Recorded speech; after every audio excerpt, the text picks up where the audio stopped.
사도신경으로 우리 신앙을 하나님께 고백하겠습니다. 나는 전능하신 아버지 하나님 천지의 창조주를 믿습니다. 나는 그의 유일하신 아들 우리 주 예수 그리스도를 믿습니다.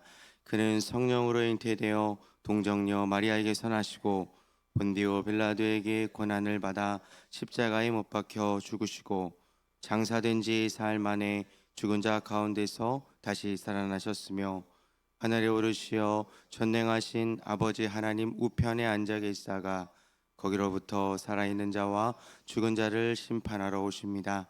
나는 성령을 믿으며 거룩한 공교회와 성도의 교제와 죄를 용서받는 것과 몸의 부활과 영생을 믿습니다. 아멘. 찬송가 382장입니다.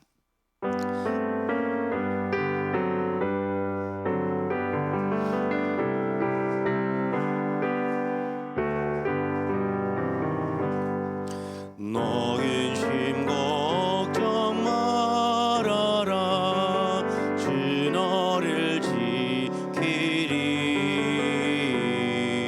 주 날개 밑에 거하라 주 너를 지키리 주 너를 지키리 아무 때나 어디서나 주 너를 지키리 늘 지켜주시리 어려워 낙심될 때에 주 너를 지키리 위험한 일을 당할 때 주 너를 지키리 주 너를 지키리 아무 때나 어디서나 주 너를 지키리 늘 지켜주시리 너 쓸 것 미리 아시고 주 너를 지키리 구하는 것을 주시며 주 너를 지키리 주 너를 지키리 아무 때나 어디서나 주 너를 지키리 늘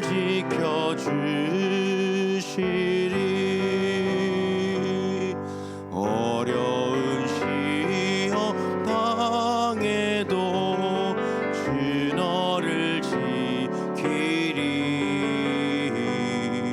구주의 음에 거하라 주 너를 지키리 주 너를 지키리 아무 때나 어디서나 주 너를 지키리 늘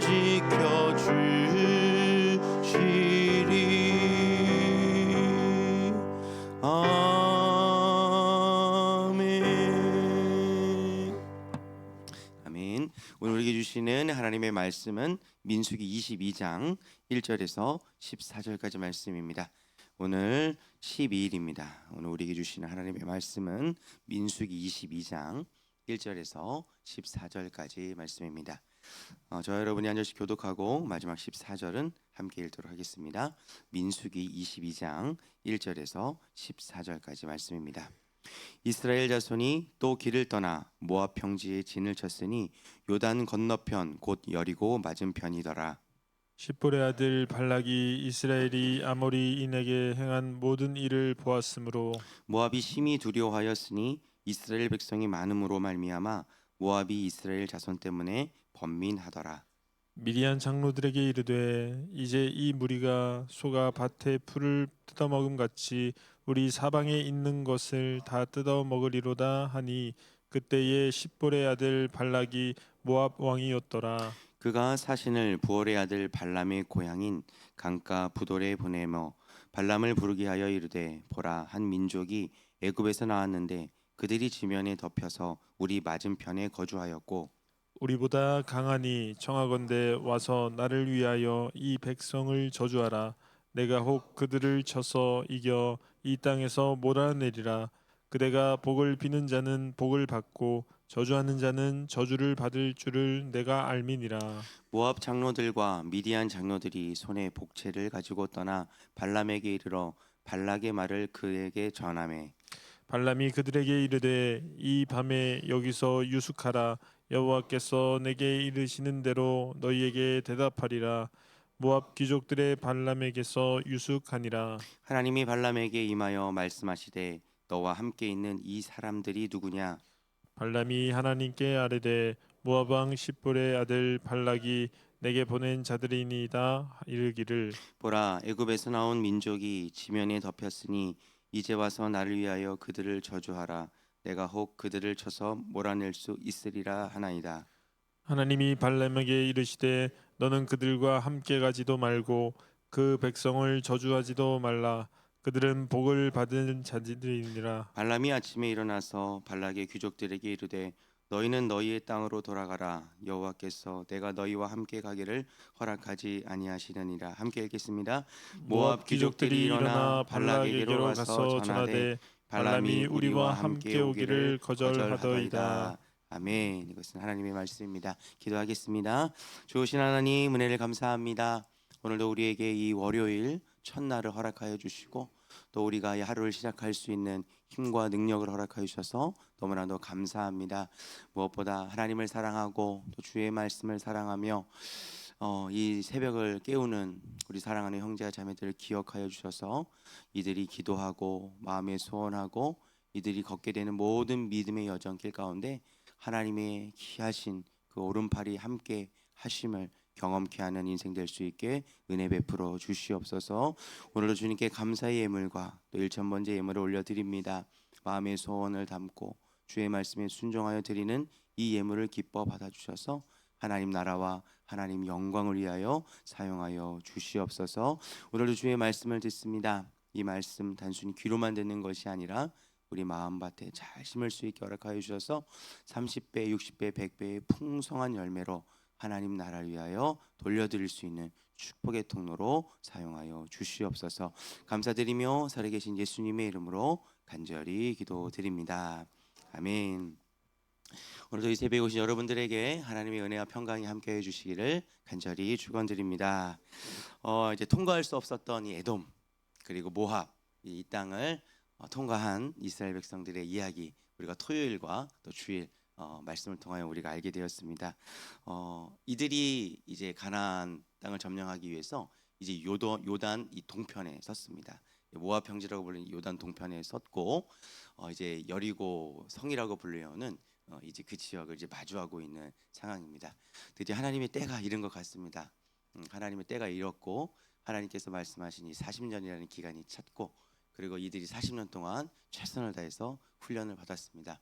이제 하나님의 말씀을 믿고 또 순종하고 의지하여서 이제 걸어가기만 하면 됩니다. 우리가 어제 본문을 통해서 알게 되었듯이 이들이 단순히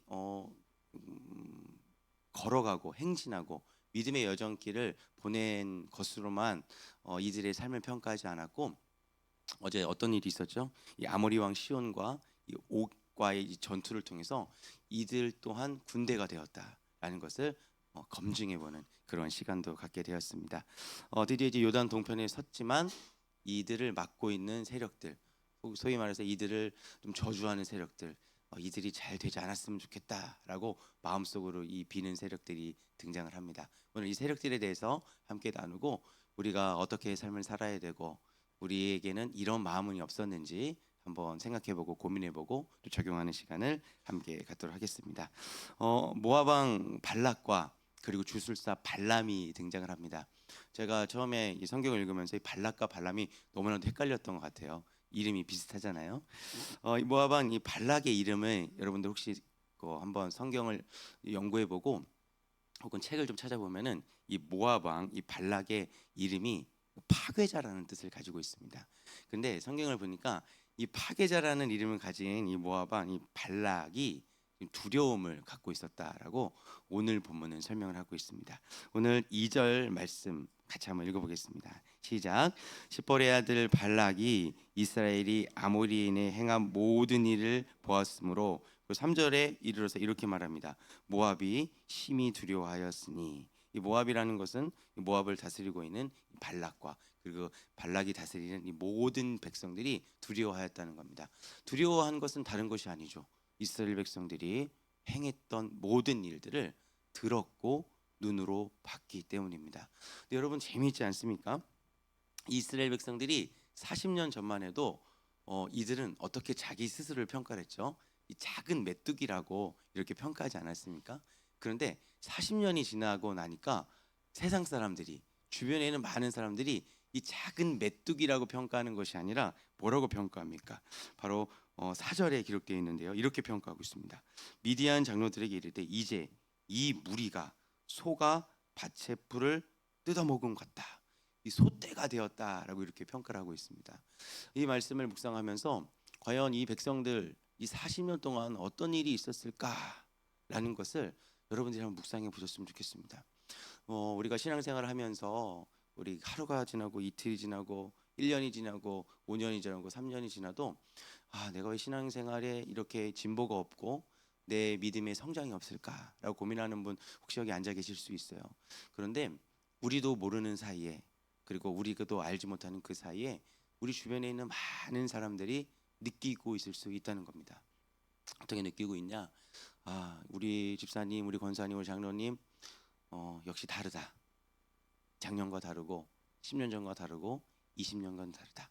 선택하는 것이 다르고 행하는 것이 다르고 언어가 다르고 생각이 다르다. 이런 이야기들을 여러분들이 드러내셔야 한다는 겁니다. 제가 이 말씀을 묵상하면서 제가 그 2008년도에 처음 전도사 사역을 시작했거든요.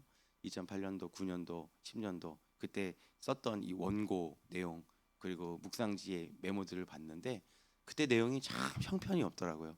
제가 20년 전에 내가 어떻게 이런 설교를 했을까? 내가 어떻게 이런 내용을 가지고 우리 사랑하는 형제와 자매들에게 말씀으로 이 봉사를 했을까? 이런 내용을 봤고, 그리고 지금 20년이 훌쩍 지난 지금 이 자리에서 하나님의 말씀을 연구하고 하나님의 말씀을 나누는 이 깊이가 똑같은 것이 아니라 좀 달라졌다라는 것을 스스로 평가해보는 그런 시간이 되었으면 좋겠습니다. 여러분들이 혹시 말씀을 묵상하면서 메모한 것을 갖고 계시잖아요. 그리고 여러분들이 큐티책 이거를 다 들고 여러분들이 묵상을 하고 계시잖아요. 이런 것들을 잘 버리지 마시고 여러분들이 차곡차곡 쌓아 놓으신 다음에 이 큐티책이 7년에 한 번씩 성경 본문이 이제 번갈아 갑니다. 7년에 한 번씩 이제 민수기, 이제 앞으로 7년 이후에 또 민수기를 또 우리가 묵상하게 될 텐데 지금 2025년도에 묵상한 내용과 그 7년 이후에 여러분들이 묵상한 내용을 비교해 보신다면 반드시 믿음의 성장과 또한 믿음의 진보가 있다라는 것을 발견할 수 있게 될 것입니다. 그러니 여러분들이 지금 걷고 있는 이 믿음의 여정길, 나는 변하지 않는 것 같다라고 낙심할 때도 있고, 그리고 실망할 때도 있고, 속상할 때도 있겠지만 그것 때문에 너무나도 연연하지 마십시오. 반드시 여러분들의 그 영향력, 여러분들이 풍기는 그 신앙의 향기를 주변에서 맡고 있습니다. 마치 처음에는 작은 메뚜기 떼와 같았다라고 평가였던 이 성경이 40년이 훌쩍 지나고 풀을 뜯어먹는 소떼와 같이 변했다라는 그러한 아름다운 성장과 진보가 우리에게 있기를 주님의 이름으로 권면드리겠습니다. 특별히 40년이 훌쩍 지나서 이들이 이제 요단강 동편에 섰습니다. 아마 이 시간은 매우 긴 기다림의 시간이었을 것입니다. 이 기다림의 시간 동안 이들은 하나님의 뜻을 구하면서 또 하나님이 어떻게 우리에게 행하실지를 기대를 하면서, 그리고 더 나아가서 40년 동안 이 출애굽 1세대는 모두 다 죽게 될 것이다라는 하나님의 말씀을 들었잖아요. 개인적으로 이 40년 동안 이제 앞으로 가나안 땅에 들어가야 될 그 젊은 세대들은 이것을 봤을 것 같아요. 200만 명이나 되는 그런 사람들이 애굽에서 나왔다고 하잖아요. 200만 명이나 사는 사람들 중에서 약 절반 이상이 이제 그 출애굽 1세대였고 그리고 가나안 땅에 들어가지 못하는 사람들이라고 평가해 봤을 때 아마 이들이 매일매일 사막에서 장례를 치렀을 것 같습니다. 아마도 우리가 이 성경을 대하면서 이 행진은 믿음의 행진이고 이 행진은 가나안 정복에 대한 행진이다라고 우리가 겉으로는 이렇게 생각해 볼 수 있지만 아마도 이들이 느꼈던 것은 장래의 행진일 수 있어요. 왜냐하면은 100만 명 이상의 사람들이 이제 출애굽 이제 가나안 땅에 들어가지 못할 것이다라는 그 하나님의 그 예언적인 하나님의 명령을 받았기 때문입니다.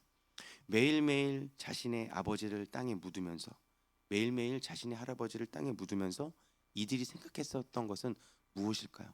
우리가 이것들을 한번 오늘 묵상해 보셨으면 좋겠습니다. 아마 이들이 죽음이라는 것들을 생각했을 것이고요. 아마 이들이 하나님의 말씀은 정말로 변하지 않는다라는 것을 깊이 생각했을 것입니다.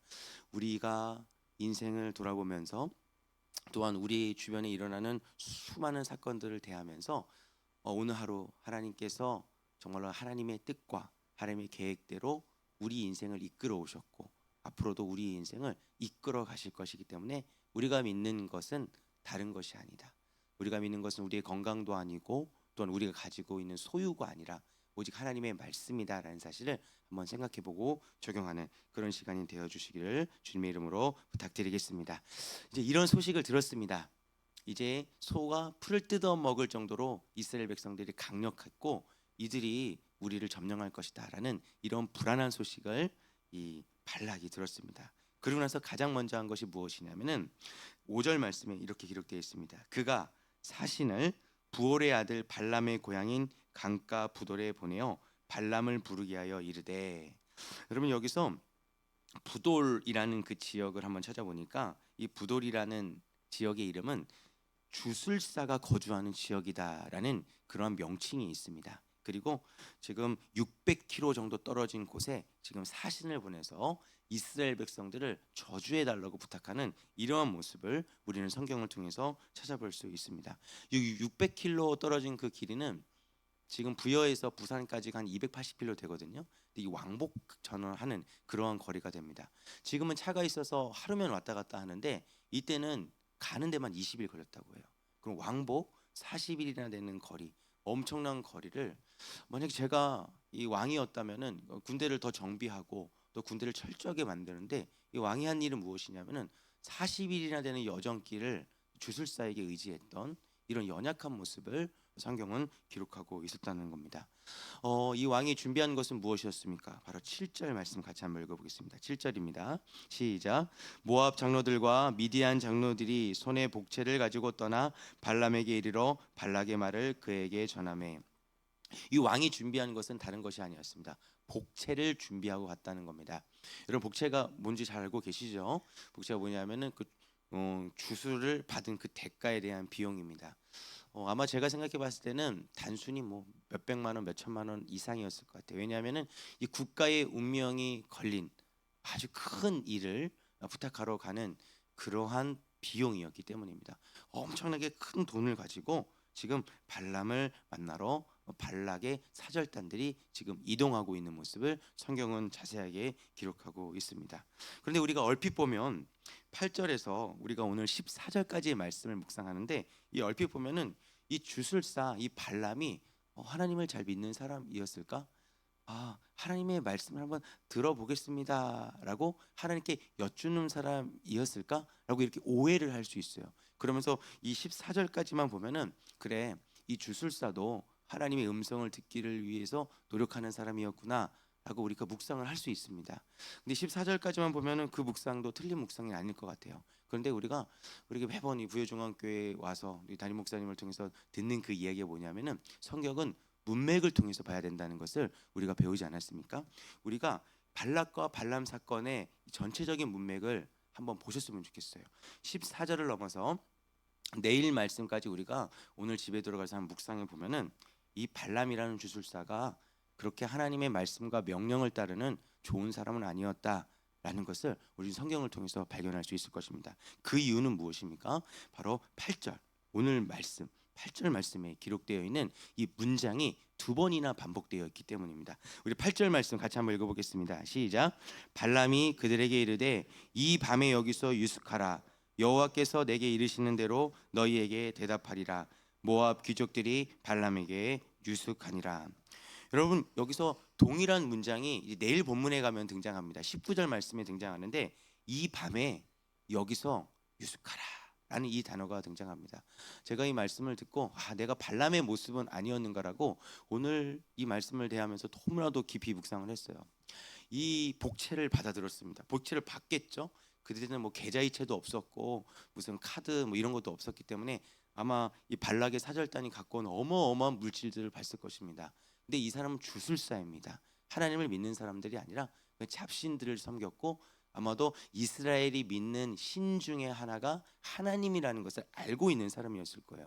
근데 이 밤에 유숙하라라고 얘기를 하면서 하나님에게 이 여쭙는 모습을 우리는 생각을 하는데 이 전체 문맥을 보면은 이 발람이 하나님에게 물어보고 하나님에게 어떻게 할까요? 라고 여쭙는 모습이 성경에는 단 한 절도 기록되어 있지 않습니다. 그러니까 단순히 하나님께서 나타나셔서 이 주술사 발람에게 이야기하는 거예요. 그러고 나서 하나님의 정확한 말씀이 이 주술사 발람에게 선포가 됩니다. 그 말씀이 무엇이죠? 바로 12절입니다. 12절 말씀 한번 읽어보겠습니다. 시작. 하나님이 발람에게 이르되 너는 그들과 함께 가지도 말고 그 백성을 저주하지도 말라. 그들은 복을 받은 자들이니라. 하나님이 주술사 발람에게 주어진 말씀은 너무나도 분명했습니다. 너는 그들과 함께 가지도 말고 그 백성도 저주하지 말라는 겁니다. 그러고 나서 하신 말씀이 그들은 복을 받은 자들이다 라고 하나님께서 말씀을 통해서 선포해 버립니다. 근데 우리가 내일 말씀을 보면은 어떤 내용이 나오냐면은 19절에 똑같은 내용이 반복됩니다. 오늘 이 하나님의 말씀을 듣고 이 사절단들을 돌려보내잖아요. 이 사절단들이 내일 백지수표를 가지고 돌아옵니다. 그런데 또 한 번 더 이 주술사 발람이 이 밤에 여기서 유숙하라라고 이야기합니다. 그리고 또 하나님의 말씀을 한 번 더 듣기를 간청을 하죠. 여러분, 오늘 적용해 볼 내용은 이 내용입니다. 혹시 여러분에게 하나님의 명확한 말씀이 주어졌음에도 불구하고 오늘 하루만 더 하나님의 뜻을 여쭈어 봐야겠습니다 라고 생각하면서 하나님의 정확하고 명확한 말씀이 주어졌음을 알고 있음에도 불구하고 내가 가지고 있는 이 욕심 때문에, 내가 가지고 있는 내 생각과 내 계획 때문에 하룻밤 더 유숙하면서 고민하는 분들이 혹시 여기 앉아 계실 수 있을지 모르겠어요. 근데 하나님의 말씀은 명확한 것입니다. 하나님 말씀은 정확한 것이죠. 하나님 말씀은 변하지 않는다라는 것입니다. 혹시 우리 마음속에 우리가 하나님의 정확한 말씀이 우리에게 이미 왔음에도 불구하고 말씀과 기도와 예배를 통해서 우리가 하나님의 마음을 이미 알게 되었음에도 불구하고 이 주술사 발람처럼 하룻밤 더 유숙하라고 간청하면서 내 욕심을 내려놓지 못하고 어떻게 하면 내가 좀 더 복채를 더 챙길까라는 그런 고민 가운데 있는 우리의 그릇되고 잘못된 믿음이 있다면 우리가 변경하는 그런 시간이 되었으면 좋겠습니다. 그런 마음들이 저에게도 있을 것이고 여러분들에게도 분명히 있을 것이에요. 겉으로 보기에는 하룻밤 더 유숙하면서 하나님의 그 뜻을 구하는 그러한 표면적인 모습일 수 있어요. 하지만 오늘 하루 우리 내면 깊은 곳을 한번 들여다 보았으면 좋겠습니다. 내가 발람과 같이 이 복채라는 것들을 받아들여서 하나님의 명확한 뜻이 선포되었음에도 불구하고 이 뜻을 어떻게 바꾸기 위해서 하룻밤을 더 머뭇거리는 그런 우리가 그릇되고 잘못된 신앙은 없었는지, 그리고 그러한 신앙이 있었다면 오늘 하루 이 말씀을 통해서 하나님의 말씀에 더 가까이 가고 이 말씀을 통하여 우리 삶을 바꿔볼 수 있는 결단이 있는 하루가 되어주시기를 주님의 이름으로 부탁드리겠습니다. 기도하겠습니다.